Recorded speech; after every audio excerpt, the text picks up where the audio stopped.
everyone. So today we're gonna solve a problem of parallel and series circuit problems. So R1 is 20 ohms, R2 is 52 ohms, R3 is 59 ohms, and R4 is 25 ohms, and we have a 24 volts. So the formula of getting the R total is 1 over R1 plus 1 over R2. So we can substitute R given.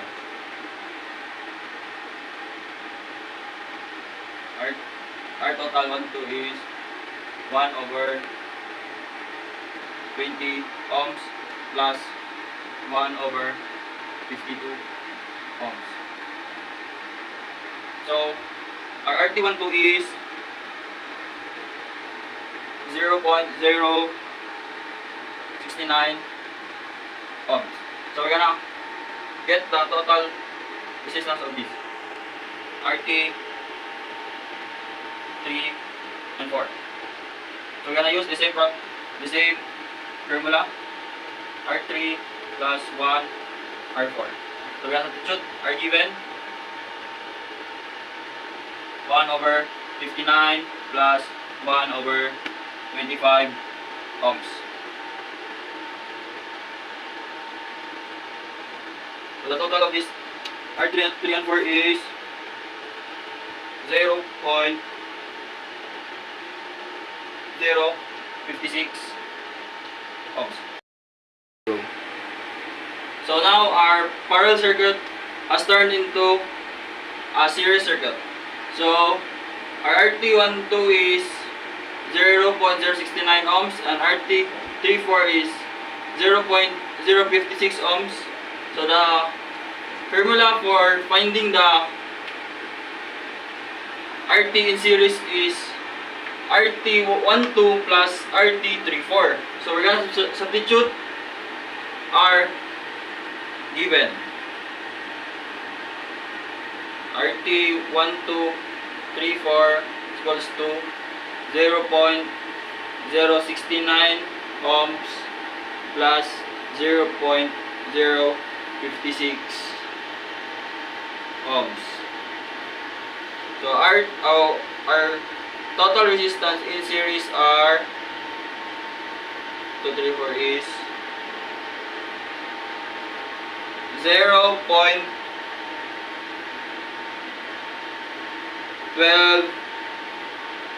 ohms. So now we're gonna find the current of our circuit.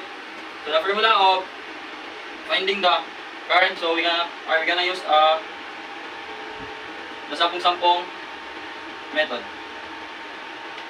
Volts over I and R. So for finding the current, we're gonna add this. So the formula is volts over R. So I for current. So the volt is, we have 24 volts, and the total resistance is 0.12 ohms. So our current is 190.62 ohms. So our problem number 2 is we have an R1 of 20 ohms, R2 52 ohms, R3 57 ohms. As you can see in the diagram, we have only one parallel circuit. So we're gonna solve this first. So RT23 equals 1 over R2 plus 1 over R3. So we're gonna substitute R given.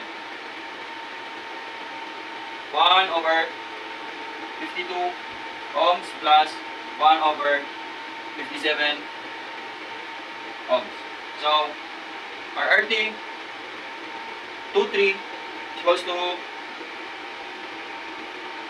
0.036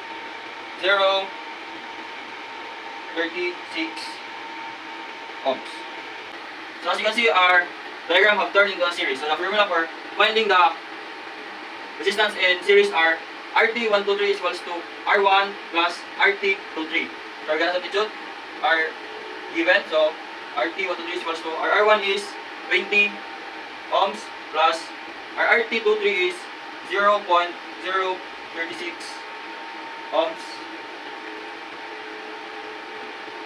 So the total of our R1 plus RT23 is 20.0 36 ohms. Now we're gonna solve the current. So again, we're gonna use the sampung method. V is over I times R. So we're gonna hide this. So we have V over R. So RV is 60 volts. And then RT123 is 20.036 ohms. So our current will be 2.994 amps. So our problem number 3 is a bit complex. So we have an R1 of 20 ohms, R2 52 ohms, R3 57 ohms, and R4 is 25 ohms. So first, to solve this diagram, we have to solve first the R1 and R2. So the formula for finding the total resistance of R1 and R2 is R1 plus R2 because it is a series. So RT12, substitute the given, so 20 ohms plus 52 ohms will be RT12 is 72 ohms. Next, we're gonna solve this RT12 and R3. So the formula for this is RT123 equals to 1 over RT12 plus 1 over R3. So substitute the given. Our RT12 is 72 ohms, 1 over 72 ohms plus 1 over 57 ohms. So RT123 equals to 0.031 ohms. So then, our RT123 is 0.031 ohms. So we gonna solve this third circuit. So the formula for this is RT1234 is equals to RT123 plus R4. So substitute the given, 234 equals to our RT123 is 0.031 ohms plus our R4 is 25 ohms. So our RT1234 equals to 25.031 ohms. So now we have our RT1234 which is 25.031 ohms. So we're gonna calculate our current by using the sampung method. So again, we have V over I multiplied to R.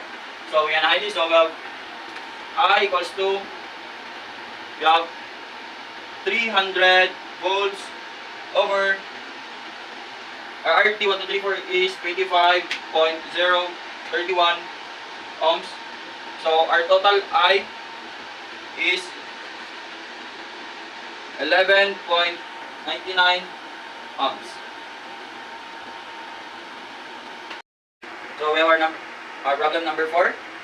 We have R1 of 20 ohms, R2 52 ohms, and R3 57 ohms. So it looks like in the problem number 2, we have only one parallel circuit. So first, we gonna solve this parallel.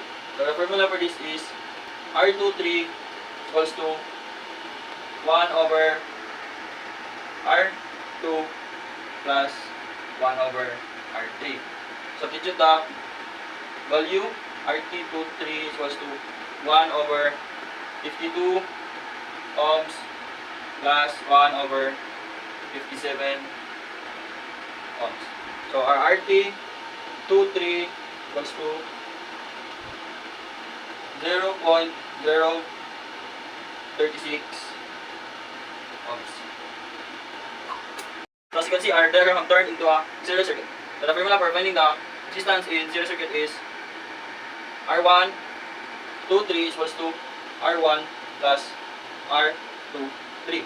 So the substitute our value, so RT123 equals to R1 we have, we have, in R1 we have 20 ohms plus R23 is 0.036 ohms. So RT 1, 2, 3 equals to 20.036 ohms. So now we have RT 1, 2, 3 of the value of 20.036 ohms and our volt is 30 volts. So we're gonna calculate the current. So the formula again is gonna use the sampung-sampung method. We have V over R multiplied into R. So for current is I. So we have our volt is 30 volts over our RT which is 20.036 ohms. So our I is equals to 1.497 amps. So, our current.